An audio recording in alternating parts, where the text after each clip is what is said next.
بسم الله الرحمن الرحیم. السلام علیکم و رحمت الله و برکاته. ګران لیدونکو، زه شیر احمد جان ستاسو د ریاضي مضمون ښوونکی په نن درس کې ګران دوستانو د 11 ټولګي د ریاضي مضمون کوم عنوان چلولو د وکتورونو خطي ترکیب ده.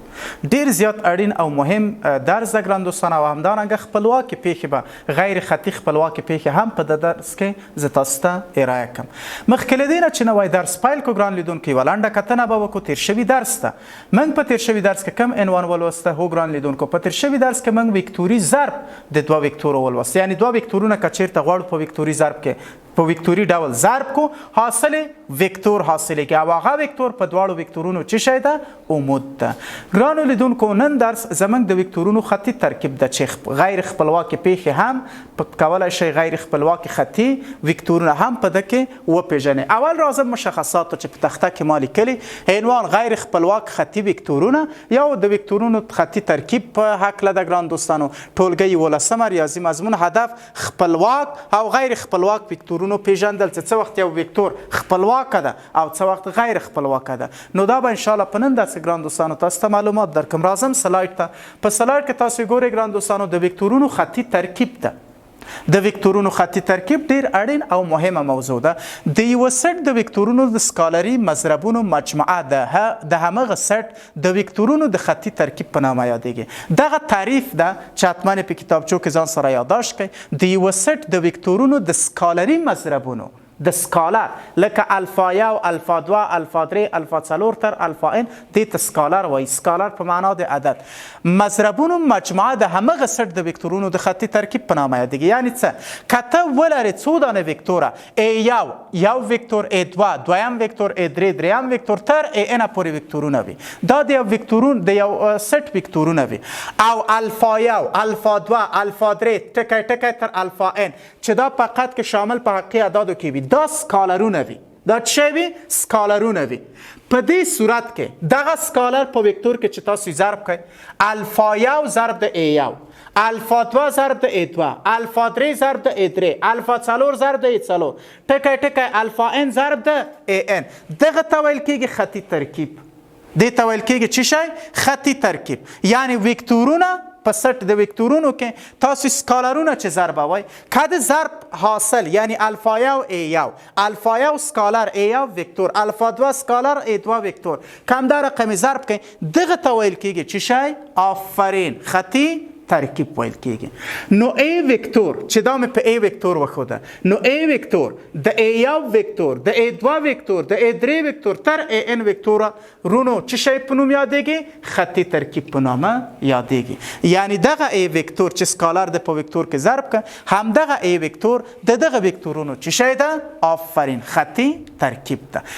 ښه، تاسو ګران دوستانو د دغه وکتورونو نه یا د خطي وکتورونو نه چې خپلواک او غیر خپلواک هم پکې شامل دي، څه وخت بیا خپلواک کېږي څه وخت غیر خپلواک، انشاءالله وروسته به تاسو ته معلومات درکړم څنګه کولی شو په خپل ژوند کې ترېنه ګټه واخلو. ګورئ ګران دوستانو، دا سولرونه دي. دا سولرونه دي. د لمر وړانګې په وکتوري ډول په سولر راځي. یعنی شکل د یو وکتور لري یا مسیر د یو وکتور لري. کله چې دلته راځي په دغه سولرونو، دغه بیرته چې برېښنا ورکوي، دغه برېښنا په حقیقت کې بیرته د دې نه په شکل د وکتور څه شی کېږي؟ په شکل د وکتور یا په مسیر د وکتور غځېږي. یعنی د نوري وړانګه، د لمر نوري وړانګه چې سولرو ته راځي په مسیر د یو وکتور راځي. او کله چې سولر برېښنا تولیدوي، نو د دغه برېښنا هم په شکل د یو وکتور بیانېږي چې موږ کولی شو دلته د وکتورونو خپلواک څه وخت بیا کېږي، څه وخت غیر خپلواک. انشاءالله په ده کې به تاسو ته معلومات درکړم چې څه وخت بیا دا وکتورونه خپلواک دي. یا مثلا ګران لیدونکو، مثلا دا یو قایق یا ورته کوچنۍ کشتۍ ویلی شو یا قایق ورته ویلی شو. نو دا چې کله سیند کې حرکت کوي، دغه لاس ته یا دغه مثلا کوم هغه چې په دې لاس کې ده، دا په شکل د یو وکتور په اوبو کې وهي او دغه قایق په حرکت راځي. یا تاسو ګورئ ګران دوستانو، دا په شکل د وکتور د په اوبو کې چې په مسیر په اوبو کې فرض مثال په کومه قوت چې پې واردوي، دا په حقیقت کې په حرکت راځي دا قایق. نو دا وکتوري شکل لري. وکتوري شکل یعنی یو خوا بلې خوا چې حرکت ورکو، د یو وکتور بیان موږ ته کوي. ګرانو لیدونکو، په دې هکله یعنی خطي ترکیب په هکله موږ مثال لرو او دا کانکوري مثالونه د ښه توجه وکړئ که A1 وکتور 2I جمع J منفي 3 که او A2 وکتور I مثبت 2 J مثبت 2 که دوه وکتورونه راکړل شوي وي د هغو خطي ترکیب په لاس راوړئ په داسې حال کې چې الفا 1 5 الفا 2 2 تاسو نه یوه پوښتنه کوم دا دواړه وکتورونه دي آفرین و الفا 1 5 الفا 2 2 دا سکالر یا مقدار نه ده دغه سکالر راواخله په وکتور کې چې ضرب کې آیا خطي ترکیب نه ورکوي نو دغه سکالرونه راځم په وکتورونو کې چې شی کوم ضربم توجه وکړئ ګران لیدونکو دوه وکتورونه ما ته راکړي اول A1 وکتور A1 وکتور مساوي ده د څو سره 2I او مثبت J منفي څو 3 او بل وکتور ده A2 وکتور A2 وکتور څو ده قیمت I مثبت 2J او مثبت 2 دغه دواړه وکتورونه ما ته راکړي وای د دې خطي ترکیب پیدا کا په داسې حال کې پیدا کا چې الفا 1 د 15 ده او الفا 2 د څو ده 2 دغه سکالرونه دی وو دا سکالرونه په دوه کې ضرب کا نو کم وکتور چې حاصلېږي هغه خطي ترکیب ده هم دغه وکتورونه ده اول راځم الفا 1 په A1 وکتور کې ضربم الفا 1 څو ده 15 نو 15 به په ده کې ضرب کړئ الفا 1 په ده وکتور کې ضربم الفا 1 راخلم په A1 وکتور کې چې شی کوم ضربم نو دا به مساوي شي الفا 1 د څو ده 15 به په د وکتور کې ضرب کوي 15 ضرب د 2 لاس I 15 ضرب د J 15 J او منفي 15 ضرب د 3 15 کا په دغه دویم وکتور کې الفا 2 ضربم په دویم وکتور کې الفا 2 ضربم الفا 2 څو ده 2 ضرب د I 2I مثبت 2 ضرب د 2 4 J مثبت 2 ضرب د 2 4 ښه ضرب د کړل وو اوس دا نو په یو وکتور ښکاره که هغه وکتور ته به A ووایم لس I 2I څو آیا کېږي 12 آیا مثبت 15 J او مثبت 4 J مثبت 9 J منفي 15 که او مثبت 4 که منفي 11 که دغه وکتور چې حاصل شه دا وکتور خطي وکتور د کم وکتور ده د A1 او A2 وکتورونو ده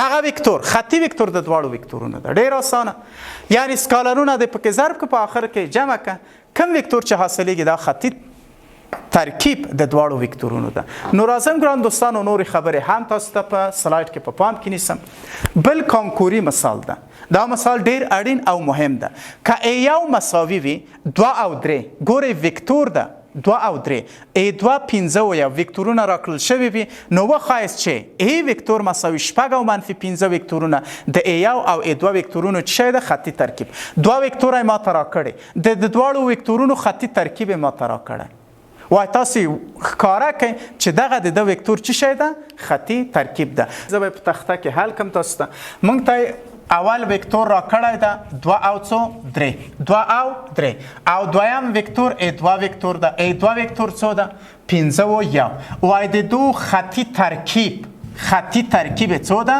15 و منفي شپږ تاسو وښایئ چې دا خطي ترکیب ده وبښئ شپږ و منفي 15 دي په بښنې سره شپږ او منفي 15 د دغه حقیقت کې هغه وکتوري خطي ترکیب ده زه دا اوس معلوموم چې دا خطي ترکیب ده او کنه څه کار کوم ښه متوجه اوسئ ګران لیدونکو موږ داسې په پام کې نیسو وایم A وکتور چې مساوي ده شپږ و منفي 15 او دا مساوي کېږي الفا 1 A1 خطي ترکیب په دا معنا ورکوي چې سکالر په وکتور کې ضرب کا جمع چی شي الفا 2 A2 دا خطي ترکیب ده نو دلته لیکم چې په حقیقت کې شپږ و منفي 15 دا مساوي کېږي الفا 1 د وی A1 وکتور ولیکه 2 و څو 3 جمع الفا 2 د وی سکالر ده A2 څو ده 15 و 1 نو دا په دې کې ضربو شپږ او منفي 15 مساوي کېږي 2 الفا 1 کاما 3 الفا 1 دا په قوس کې ولیکو جمع دام ضرب کا 15 الفا 2 کاما الفا 2 اوس ګران لیدونکو دا له د سره په پام کې نیسم دا له د سره په پام کې نیسم داسې به یې ولیکو شپږ او منفي 15 مساوي کېږي 2 الفا 1 جمع 15 الفا 2 کاما 3 الفا 1 جمع څو الفا 2 داسې په پام کې نیسو. اول د اول سره مساوي په پام کې نیسم، دویم د دویم سره. نو لیکم 2 الفا 1 جمع 15 الفا 2 مساوي کېږي د څو سره؟ شپږ. دا اوله معادله. بیا 3 الفا 1 جمع الفا 2 مساوي کېږي د څو سره؟ منفي 15 سره. دا دویمه معادله. دغه معادلې به تاسو حل کړئ. دا معادله دوه مجهوله معادله نه ده. لومړی درجه دوه مجهوله معادله ده، یو مجهول الفا 1 بل مجهول الفا 2. نو دا به حتما ځان سره حل کړئ. د دې حل ګران دوستانو زښته ډېره اسانه ده. افنا به یې کوئ، د ضریب په دې کې ضرب کوئ، د ضریب په دې کې ضرب کوئ، الفا 1 الفا 2 پیدا کېږي. چې زه الفا 1 که چېرته پیدا کړم په دې کې الفا 1 مساوي کېږي منفي 1 پر څو؟ 14. که الفا 2 پیدا کوم 28 پر 14 راځي. دا به حتما بیا ځان سره حل کوي ګران لیدونکو. وګورئ دا قیمتونه حاصلېږي که نه. الفا 1 منفي 1 پر 14، الفا 2 28 پر 14. دا به راواخلم بیرته به یې دلته وضع کړم. نو من ګران دوستانو داسې ډول ده چې ا مساوي کېږي شپږ منفي 15 او دا مساوي کېږي الفا 1 ضرب د 2 و 3 جمع الفا 2 ضرب د څو؟ 15 و 1. 15 و څو؟ 15 و 1. نو دلته قیمتونه لیکم. ا وکتور چې مساوي به د شپږ منفي 15 سره الفا 1 زموږ قیمت څو پیدا شه؟ آفرین منفي 1 پر 14 2 او 3 جمع الفا 2 څو پیدا شه؟ 28 پر 14 15 و څو؟ 15 و 1. دا خطي ترکیب ده. بالکل من پیدا کړ چې دوه وکتورونه را کړي و او هغه خطي ترکیب و. نو ګران لیدونکو دا به په حقیقت کې خطي ترکیب په حقله چې ما تاسو ته مثال حل کړ. راځو ګران دوستانو نور مهمه خبرې هم په سلاید کې تاسو ته کوم. دغه ډیر اساسي او مهم بحث ده د طبیعي واحد وکتورونو د خطي ترکیب په واسطه د یو وکتور خودل. یعنی څنګه کولی شو یو وکتور ښکاره کو. که په 2 بودی 3 بودی او بالاخره په ان بودی فضا کې شعاع وکتورونه، شعاع وکتور مې مخکې تاسو ته ویلی و، هغه وکتور ده چې مبدا یې په قایم مختصاتو مبدا کې واقع وي. شعاع وکتورونه راکړل شوي وي، کولی شو هغه واحد وکتورونه د ضریبونو مجموعه په شکل په لاندې ډول وښیو. ګورئ ګران دوستانو په ضریبونو یې ښکاره کوو. که چېرته 2 بودي فضا وي تاسو څه رقم دا ښکاره کوئ؟ x1 او x2 مساوي کېږي x1 0 جمع 0 x2 چې دا مساوي کېږي د څه شي سره؟ یو سره. یو د مساوي کېږي 1 0 که x مشترک ونیسو 1 0 او e2 مساوي کېږي 0 څو 1.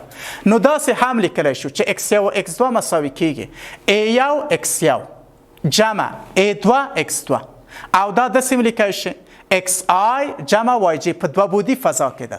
که 3 بودی فضا و څه رقم ښکاره کوو؟ x1 کاما x2 کاما x3 دا مساوي کېږي د e1 سره 1 0 0 e2 0 1 0 په تیر شوي درسو کې مې ویلي وه.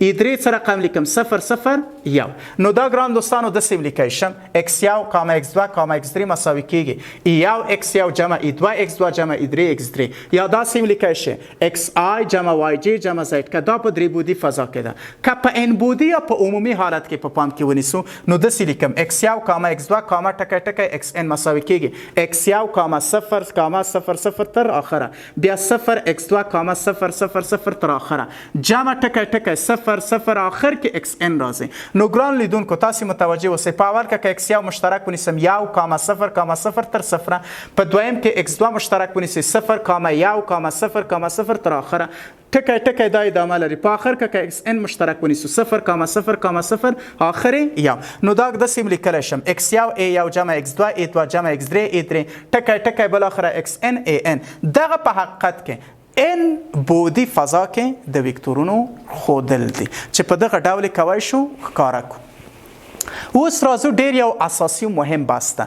د وکتورونو خطي خپلواکي ډېر اړین او مهمه موضوع ده. څه وخت یو وکتورونه خپلواک دي، څه غیر خپلواک دي. که د a1 وکتور a2 وکتور تر an وکتورونه په یو وکتوري ساحه کې خطي خپلواکي یا خطي استقلال یا خطي مستقلوالی لري، که چیرې دغه خطي ترکیب الفا 1 a1 چې دا خطي ترکیب ده جمع الفا 2 a2 وکتور ده جمع ټکی ټکی الفا n an وکتور که چیرته د دغو حاصل 0 و دې ته ویل کېږي خپلواک خطي وکتورونه.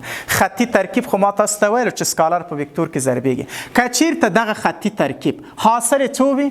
حاصل څو وي؟ آفرین 0 شي دې ته ویل کېږي خپلواک خطي وکتورونه حاصل ټول صفر کیږي چې صفر ش خپلواک دي. یا داسې په پام کې نیسم الفا یو چې سکالر و الفا یو مساوي د الفا 2 سره مساوي د الفا 3 سره د دې ټولو حاصل صفر شي. الفا یو یا الفا 2 یا الفا 3 د ټولو حاصل چی شي صفر. بیا د وکتورونو ته من خطي خپلواک وکتورونه ویلی شو.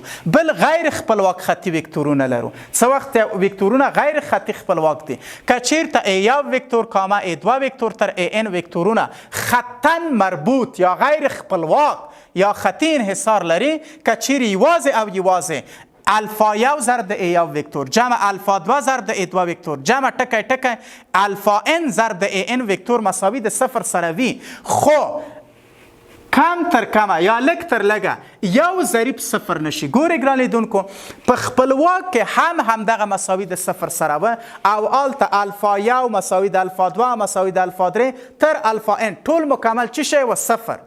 ټول چې صفر شه هغه خپلواک خطي وکتورونه دي.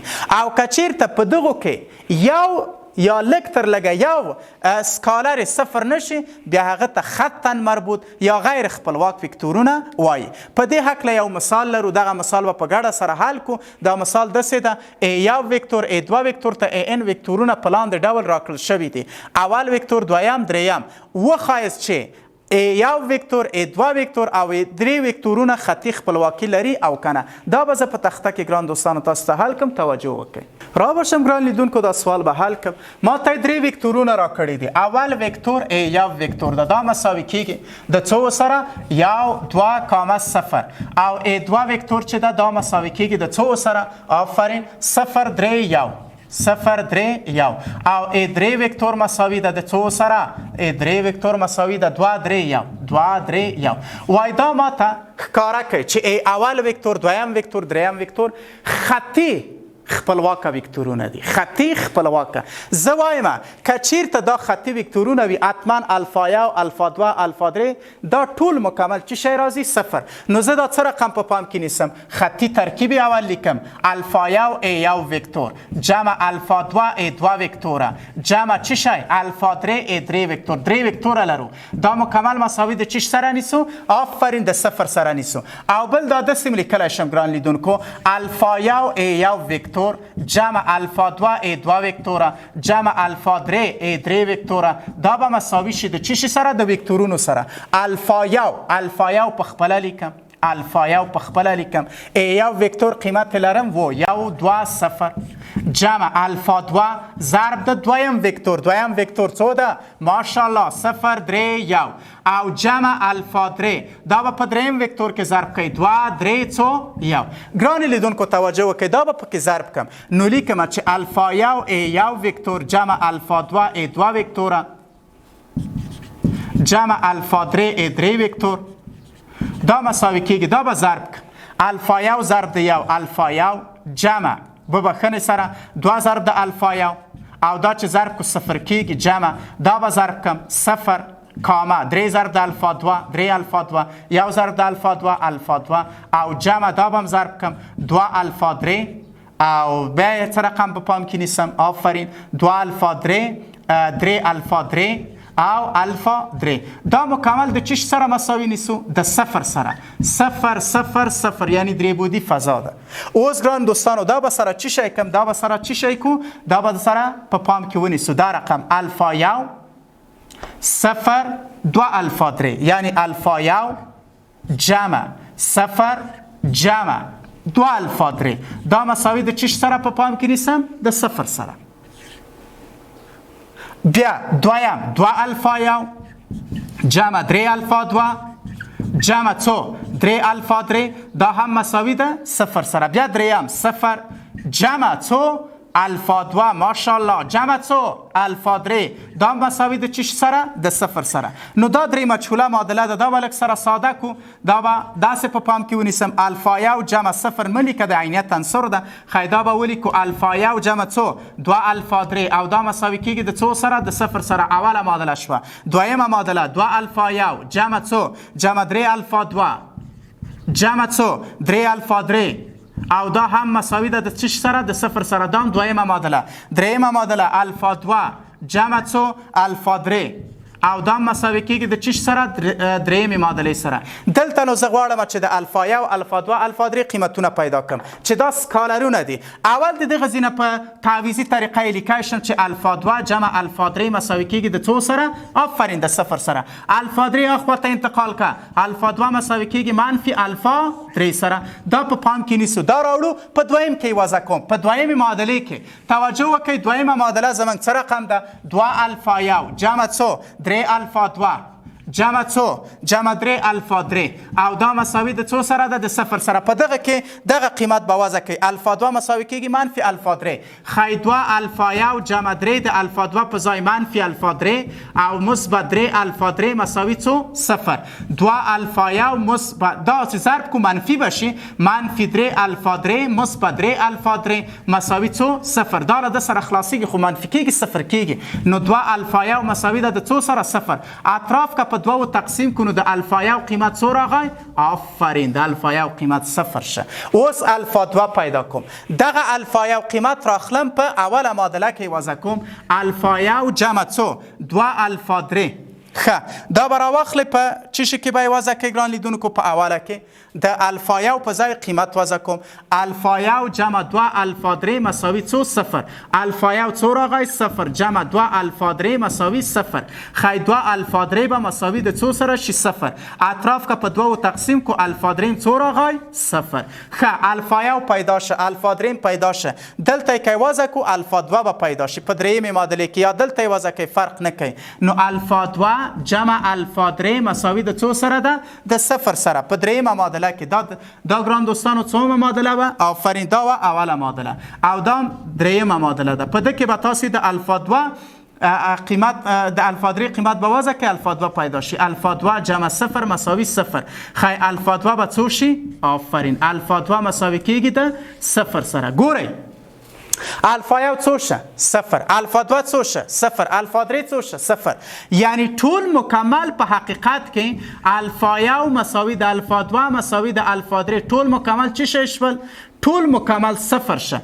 ټول چې مکمل 0 شي دا نو خطي خپلواک وکتورونه دي. یعنی الفا 1 الفا 2 الفا 3 ټول مکمل 0 شه. نو کله چې ټول مکمل 0 شه خطي خپلواک دي.